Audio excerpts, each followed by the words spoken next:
here today with Holly White. Holly, how are you doing? I'm good, thank you. How are you? I'm right, I think I'm right. I'm just saying I'm a little bit cold in the studio, but hopefully it will warm up. So if you see me shivering, apologies. Listen, thanks for joining me.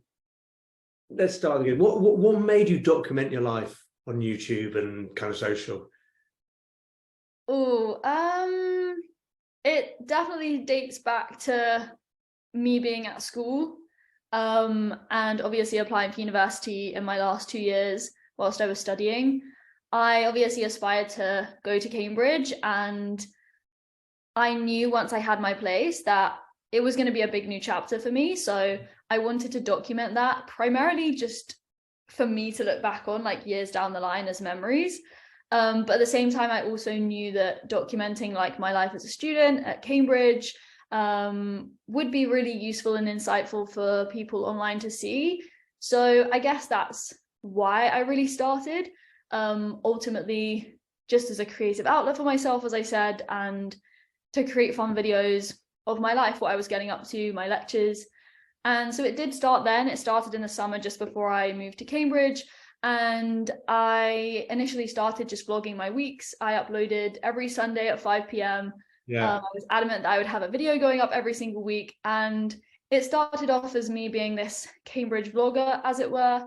But I've kind of since then transitioned into like more lifestyle content now. That's the position I am in currently, but I mean, it has gone through different phases. So like a lot of it was focused on like studying and productivity and work, my degree in biology, but now kind of like transitioning into the world of adulthood, kind of trying to navigate that as best as I can. But I mean, who really knows what they're doing? So we all listen. I'm trying to do that as well, and I'm much further into that period than you are. Yeah, I mean, it's nice to hear other people feel the same way. I mean, we're just all trying to do our best, I guess. And so yeah, my content now features literally anything and everything in my life, really. So whether that be trying new vegan food or running like marathons, traveling is a big thing for me, and also very kind of personal stuff to do with sort of like female health, more taboo topics, just because I'm very much an open book, I've realized. And one of the best things for me is reading comments where people can relate to what I post about online, because I am able to open up and be quite vulnerable online. But that's one of my favorite things about YouTube and having a community online and a platform, is that I can just connect and resonate with people on so many different levels, and yeah, just talk about anything and everything, really. Is that community aspect and the fact that you kind of feel more comfortable communicating online something that's developed over time, or do you feel you're a natural from the outset, willing to absorb like comments and reflections from other people? I definitely feel like I have had it in me for a lot of my life, because I've grown up performing. Dance has been a huge part of my life growing up, like dancing on a stage, living on a stage, really performing to an audience is something I was very used to doing. And so putting a camera in front of my face wasn't too dissimilar to that.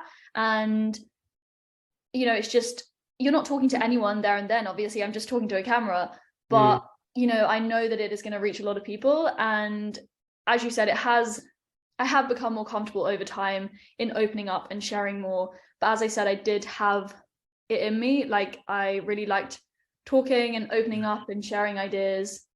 So yeah, I mean, the community has grown over time, and I've developed a community online, a very, very safe space. Like, it's kind of strange, but I feel like I know my audience so well. I know how they're going to react, and I know how they'll respond to certain things. But I mean, that has only developed over time. It's like growing a friendship, you know, when you meet people, but it's just online. It's kind of a weird dimension, but at the same time, it's incredibly comforting. And as I said, just a really engaging and wholesome community of people that I seem to have built. Amazing. Let me ask you, kind of, you said you kind of move more into lifestyle stuff. Obviously, a major thing for you in your life is your veganism and kind of how you relate to that. What led to your decision, and how do you feel kind of society's changing in their views towards veganism? So personally, I went vegan in 2016. So it's been quite a long time now. My kind of why for going vegan, sorry, is one that's not often spoken about, I don't think, but I primarily went vegan for mental health reasons. I wasn't in a very good place sort of finishing school regarding sort of my relationship with food and body image. So I was at quite a low point in my life, we could say. And going vegan kind of just like reignited my love for food, because I don't know, I just remember very vividly being on a walk with my sister and just like having a banana, something I hadn't had in a very long time, which sounds really strange to say, but just like reintroducing different foods into my diet and being like, I actually love food. I don't know why I've, been so restrictive in the past. So it really did change my mental health. I mean, it didn't change overnight, but veganism really was that stepping stone towards, finding food freedom and being in a very happy place where I am right now.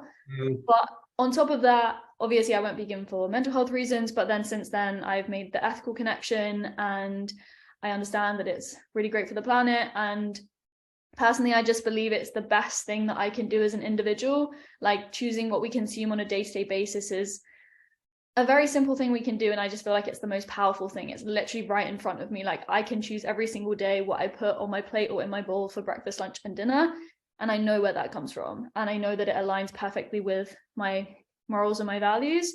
Yeah. So I mean, that's my why. Can I ask kind of what fascinated me about that? Like, is it stronger for you because you started in a place of actually physically helping you, and then it was like I could attach the moral kind of societal obligation kind of good factor on top of it? Did that help you keep it in resolves where you kind of, I don't know, you just wanted that bit of cheese or whatever it was, and therefore people who are going into it purely because they believe actually we need to do stuff as a society in order to change the planet, there is that danger that kind of they don't have that, it's not underpinned by anything. Yeah, I think having your why is really important, because obviously in society there are animal products still everywhere, and especially as a young person, when you're, say, surrounded with your friends who are going to eat meat and animal products, like, and when they ask you, do you want to try this, or why won't you eat this, you have to be so in tune with your values. And I'm in a great place right now, but I can completely relate to the people, or to those who are in friendship groups and they don't feel like they can go vegan because of societal pressures or because they just want to fit in. But I mean, going back to what you kind of said as one of your original questions, like veganism is booming these days, like especially in the UK. I'm so grateful we have new vegan options all the time, and Veganuary, which has just gone, is a great time of year because loads of new brands and products come out. And yeah, I just think it's honestly changed my life. And I think that it's questions we can open up in conversations.